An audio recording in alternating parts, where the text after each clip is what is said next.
about a successful marriage from Mike, and over the years, every what was the date? The 5th of every month, which is the day of the anniversary, every month Mike would be stopping off to pick up carnations for Alice before he went home. For how many every month? For 40 years. 40 years. Wow. So it's just unbelievable. So thank you all for coming today to honor the dedication of this room to a special man who touched all of our lives. It's very hard to believe that it's been 6 months since Mike passed away. Today would have been his 65th birthday. It is wonderful to be able to have this celebration today, joining Mike's family and his work family together for this occasion. As Mike was one of a kind in this ministry, it is worth noting that no other boardroom in the ministry labor, and perhaps the province, has been named after a co-worker. This idea was a brainchild of Rick Weaver. Rick, just like many other great things you've done for this ministry, great job, and thank you. To make this come to fruition also requires approvals. Our director, Ken Fox, was able to work his magic with upper management to ensure that a ringing endorsement was given. Thank you, Ken. When I think about Mike and first meeting him, 2 things come to mind: smoking and colorful language. Anyone who worked with Mike at the same office probably remembers meeting him outside when you'd come to the office and he was having a cigarette. Like a grizzled Walmart greeter, he usually was the first one to welcome you to the office. Colorful language usually abounded. So in honor of that, I'd like to declare this boardroom a smoking zone with permission.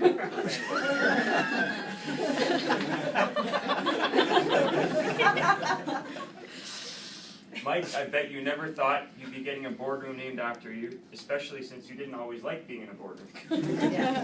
When he was in this boardroom or other boardrooms, he sometimes acted like a kid in detention.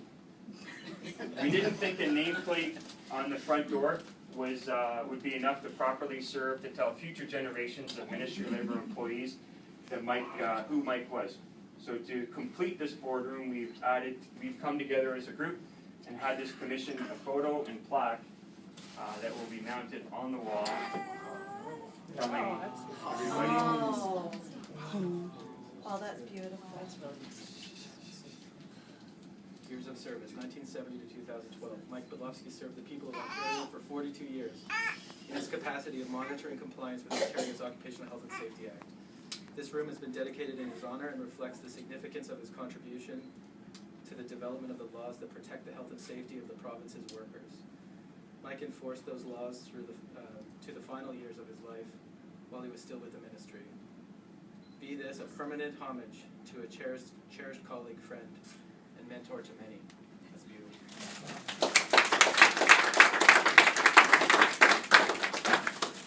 And then there's the take-home version.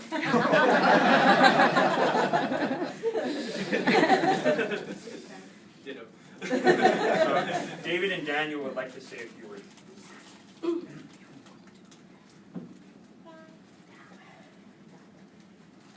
Now I don't have glasses and I have some tears in my eyes.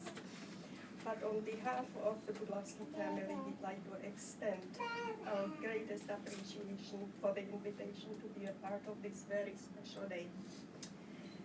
In particular, thank you to those who made this tribute a reality. And thank you all who made Michael feel so very special especially during the last 2 years. Much appreciated.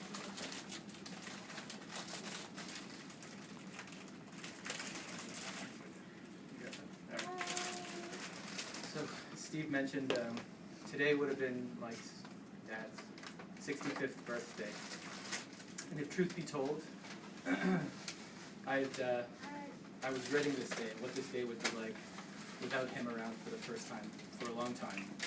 And if further truth be shared, I can't think actually of a more amazing way to celebrate our dad than in this way. This is undoubtedly one of the most touching gestures that we've ever been a part of, and you should all know that the entire family, present and not, is deeply grateful to all of you for it. Thank you.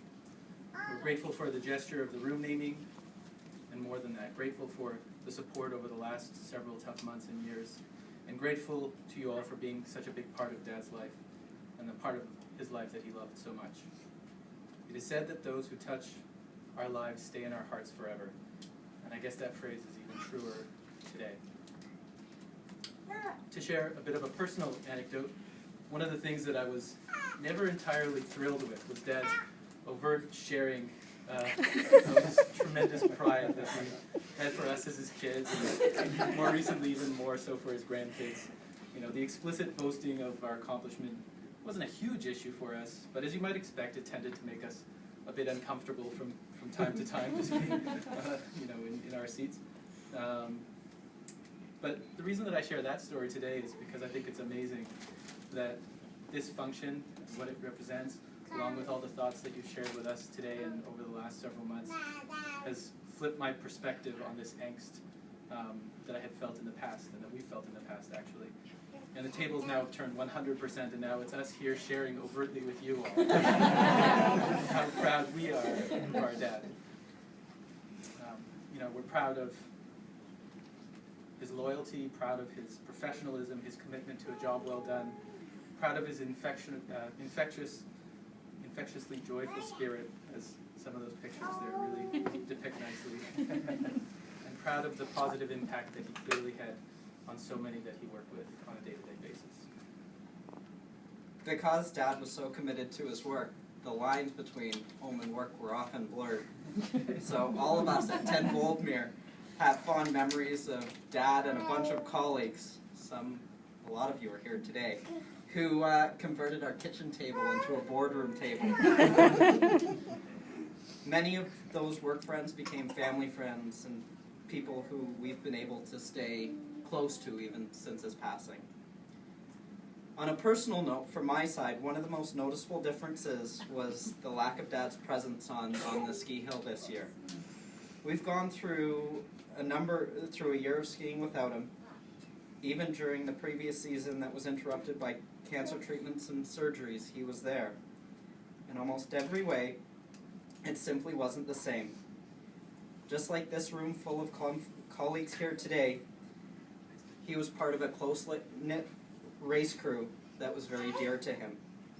His absence was noted throughout the racing program that he volunteered for so many years as the safety delegate.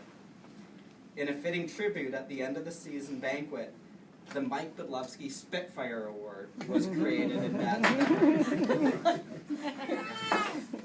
And it's going to be presented annually to the racer who demonstrates spirit, spunk, courage, and determination, who always wears a smile and is ready for anything, anytime.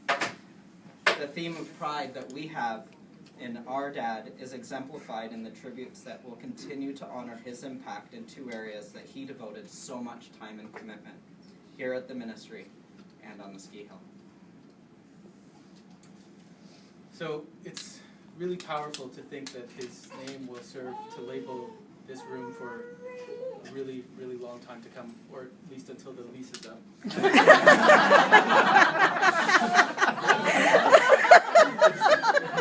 It's amazing to think that the folks around the office who didn't know who this Mike Budlowski guy was might ask about him in the future.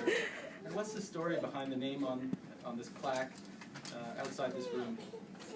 And of course, his memory will live strong in the stories we share at family functions for years to come, but this gesture will serve a similar purpose in entirely different circles. And in that sense, it's incredible to know what a lasting impact he had on all of us here. So, while Dad wasn't a big baseball fan, it's opening day today, or I am. And it was a great baseball player, actually, that once said, Jackie Robinson actually said, famously said, that a life is not important except in the impact it has on other lives. And by this standard, it's clear that Mike, Dad, lived a definitively important life. And what could be more awesome than that?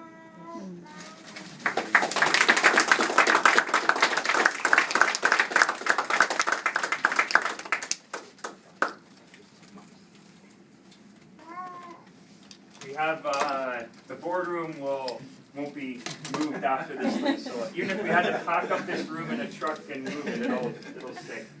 So the plaque will be Oh, sorry, Ken wanted to say a few words as well. Oh, no, I don't. Thank you, and other than to say thanks for meeting and whatnot, but I really, I don't want to add to, or wouldn't dream of following what's been said. So, great job to everybody, and to you as well, Steve. So thanks. It was a great team effort, and a great way to honor a man, and in Mike's tradition, let's have some food. So there's some coffee, and we have the boardroom for a while so people can mingle and please talk to the family. And thank you again, all of you, for coming across as far west as the Mississauga, Newmarket, and from all across the city on a crummy day to get here with traffic and whatnot. I've talked to numerous people that were battling rush hour and all kinds of stuff to get here. So it's a great testament to Mike that, did you drive like Mike Podlofsky? Yeah, Elizabeth did. Have some cake and coffee and please enjoy yourself. Thank you. Thank you.